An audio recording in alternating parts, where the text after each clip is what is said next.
Je commencerai par la citation d'un philosophe que j'aime beaucoup, qui est Jean-François Lyotard, n'est-ce pas, qui écrit « Dans un univers où le succès est de gagner du temps, penser n'a qu'un défaut, mais incorrigible, d'en faire perdre. » Donc, vous avez compris, aujourd'hui, n'est-ce pas, tous les dispositifs d'initiation sociale, tous les dispositifs d'éducation, de soins, de travail social, tous ces dispositifs ont pour objectif de vous éviter d'avoir à penser, de vous économiser en quelque sorte d'avoir à penser. Et alors ça peut paraître évident, mais vous ne pouvez pas vous imaginer à quel point, c'est aussi la pratique clinique qui le met en évidence, à quel point penser n'est pas autant désiré que cela par les individus. Penser, comme décider d'ailleurs, ça mobilise de l'angoisse, ça mobilise l'angoisse de l'imprévu, ça mobilise l'angoisse de l'avenir, ça mobilise l'angoisse de la liberté, ça mobilise l'angoisse de la décision. Décider, c'est renoncer, et on n'aime pas renoncer, n'est-ce pas ? Décider, c'est renoncer, et renoncer d'une certaine manière dans la culpabilité. Donc c'est peut-être ce qui fait que finalement on se coule relativement facilement dans tous ces dispositifs de colonisation des mœurs qui sont des espèces de programmes de vie, de modes d'emploi, si vous voulez, de protocoles calibrés. Alors, bon, je développerai tout à l'heure ce point, et ce d'autant plus d'ailleurs que on va dire qu'aujourd'hui, les discours de légitimation sociale, les discours dominants, pour aller vite, les discours qui font un peu la fabrique de l'opinion publique, qui font un petit peu la pensée du jour, ces discours sont de plus en plus passés d'un pilotage par des grands récits, donc, si vous voulez, mythiques, récits religieux, récits politiques. Aujourd'hui, les discours de légitimation sociale, les discours de pilotage de gouvernement des individus et des populations, et moins du côté du savoir narratif, des grands récits, encore une fois, que du côté des savoirs non narratifs, c'est-à-dire les chiffres, notamment les chiffres et les lettres. Bon, l'exemple même, on pourra en reparler tout à l'heure au cours peut-être du débat ou dans le fil de mon exposé. L'air pur, l'eau pure et une terre saine. De ces trois choses, nous n'en avons plus une seule. Voilà. Et on se vante de la civilisation et du progrès. Voilà, qu'est-ce que c'est? Les grands principes de ma culture biologique, c'est premièrement, comme je vous ai dit, mieux soigner la fumure organique. La santé de l'humus dépend de la santé des animaux qui ont fabriqué cette matière organique. De même que tous les déchets de ville. Mais pour autant que tout ne soit pas déjà empoisonné avant la consommation. On sait qu'est-ce que c'est que les citrons, qu'est-ce que c'est que les oranges. Enfin, une grande partie d'aliments que nous consommons ont déjà été trafiqués avant de les manger, on le sait très bien. Il faut avoir peur de mettre une plure de citron dans le manger des porcs, parce qu'il pourrait canner. On sait très bien que tout a été vacciné, tout a été traité. La deuxième, faire que des labours superficiels. Nous ne bêchons pas, et au printemps, nous passons simplement le motoculteur à 4-5 cm au plus de profondeur. Pourquoi, mes amis? Si je fais une coupe transversale dans la forêt, eh bien, nous avons d'abord la couche de couverture, les feuilles, les aiguilles, tout ce qui tombe des arbres. Dessous, nous avons la couche de décomposition ou de fermentation. Et la troisième couche, c'est l'humus, la meilleure partie de la terre végétale. Maintenant, pourquoi pas bêcher profond? C'est que chaque couche a des milliards de bactéries ou d'ouvriers, des spécialistes qui travaillent cette couche, qui ne se supportent pas d'une couche à l'autre.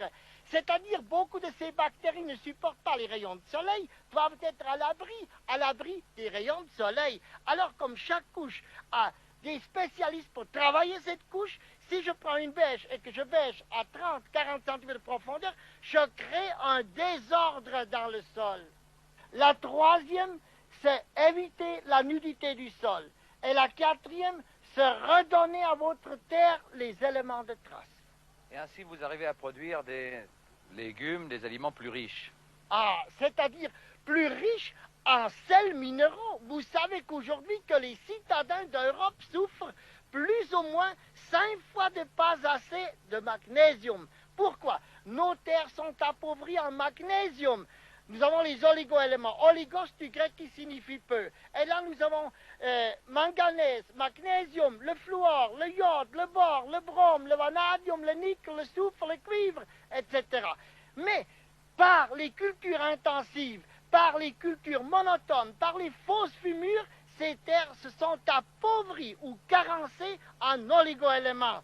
Et voilà pourquoi, même que vous prétendez nous mangeons beaucoup de fruits, beaucoup de légumes, ils manqueront dans ces légumes ce qu'on appelle les éléments de trace qui sont l'essentiel pour la santé du corps humain. Et vous savez par exemple qu'un corps ne peut pas assimiler le calcium s'il n'est pas pourvu de suffisamment de magnésium. Le magnésium est précisément le régulateur du calcium. Mais j'ai enfin compris que nous ne pouvons plus continuer. Les dépenses devenaient trop grandes. Il fallait toujours plus d'engrais, toujours plus de produits chimiques pour obtenir moins que j'ai maintenant sans ces produits-là, mes amis. Pourquoi on déséquilibrait chaque année un peu plus la Terre? Nous sommes sous influence, c'était le titre d'une précédente vidéo.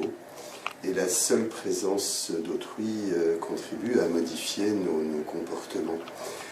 Au cœur de cette influence, la question du conformisme. Le conformisme et la pression de conformité.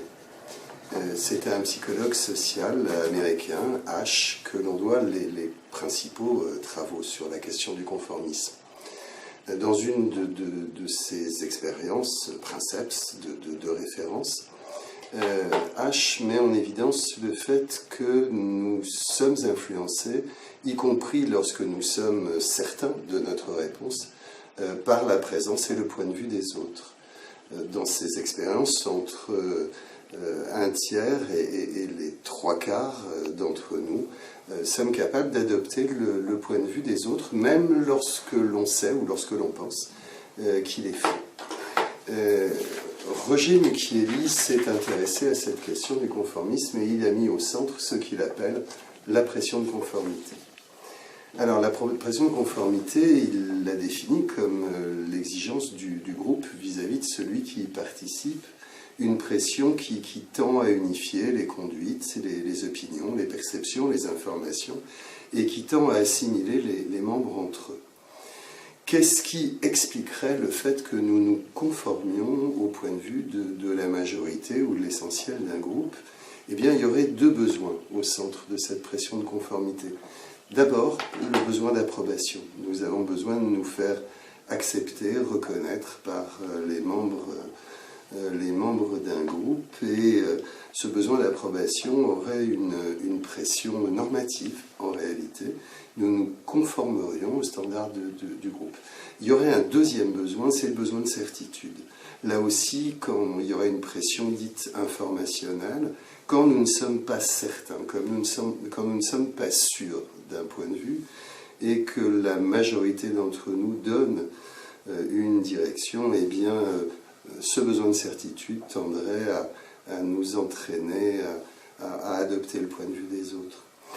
Qu'est-ce qui renforcerait cette pression de conformité? Eh bien, de nombreux facteurs ont été mis en lumière, notamment par Mucchielli, l'hostilité de l'environnement extérieur, une forte motivation, la pression du temps, le fait qu'un groupe puisse être livré à lui-même, qu'il ait une décision urgente à prendre, et surtout, sans doute, le fait que nous nous identifions très fortement au groupe et aux autres membres du groupe.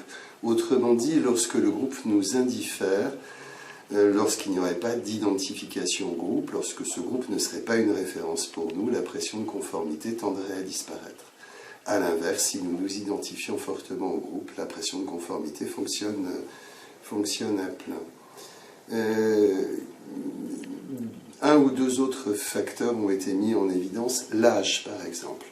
On sait qu'à l'adolescence, qui est un âge où l'opposition ou l'affirmation de soi est très forte, eh bien, contrairement à ce qu'on peut imaginer, la pression de conformité fonctionne assez peu, l'individu affirmant son point de vue. Il y aurait aussi des traits de personnalité, le fait d'être particulièrement assertif, particulièrement affirmé, sûr de soi, jouerait aussi à diminuer ce conformisme, cette pression de conformité. Et on a mis également en lumière depuis le fait que certaines cultures, plus que d'autres, amènent au conformisme. Les cultures communautaires ou collectivistes entraîneraient une forte conformité alors que celles qui mettent l'accent sur l'individu, l'individualisme, tendraient à diminuer la pression de conformité. Voilà ce qu'on peut dire en gros sur le sujet. On pourrait conclure en disant échapper au conformisme, on est d'abord dans la prise de conscience de ce phénomène et ensuite sûrement du côté de la confiance en soi, de l'affirmation de soi comme solution face à la pression de conformité.